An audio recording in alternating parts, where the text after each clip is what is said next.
So today we're going to be reading 2 Kings chapter 2, verse 2. Then Elijah said to Elisha, "Stay here, please, for the Lord has sent me on to Bethel." But Elisha said, "As the Lord lives and as your soul lives, I will not leave you." So they went down to Bethel.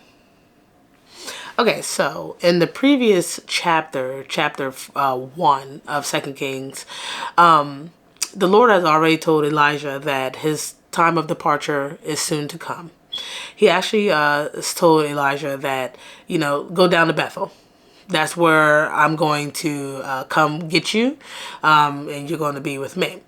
Now, I think this is kind of interesting, right? One, that the Lord decided to take Elijah for reasons none of us probably would ever know. But regardless, God decided to take Elijah and gave him a command to go down to Bethel, where basically it's all going to go down. So Elijah, after receiving the word from God and the command of God, he told Elisha to stay where he is, and that he himself is going to go down to Bethel. Now, I'm sure Elijah told Elisha that, the Lord's basically going to come get me, and you're going to see me no more once I go down to Bethel. But the interesting thing is Elisha's response. And I think Elijah told Elisha to stay where he was because he didn't want to cause grief to Elisha by seeing the Lord rapture him or come get him.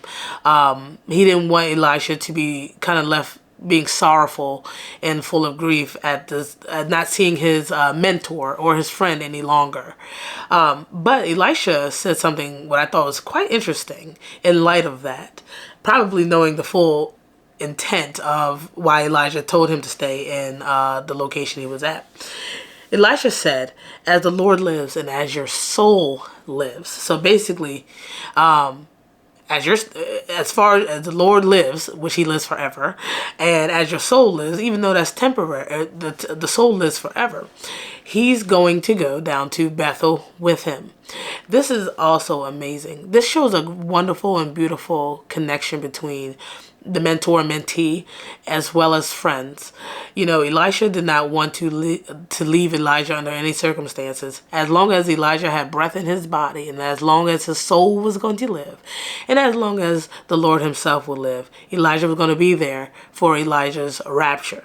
And I think that's so important to note, that friends are there in times of good and in times of trying, even if it leaves the other person feeling a little sorrowful and sad and full of grief. A true friend sticks close at all times. God promised that very thing to Elijah, that he would come get him in Bethel, and that is what the Lord did. And Elisha was right there to see it all. Let us be there for one another as Christ Jesus was there and is there for us. Thanks for watching. Please check us out on Facebook, Twitter, Instagram, and TikTok for the latest content. Also, check us out on our website at www.waytruthem.org, or contact us with this email address to connect with us. We are standing ready, willing to pray for you, to believe with you, and to connect with you. Also, check out our book on Amazon called What Do I Do Now? Building a Solid Christian Foundation, to help you navigate through the most common questions asked by new and mature believers. May God bless you.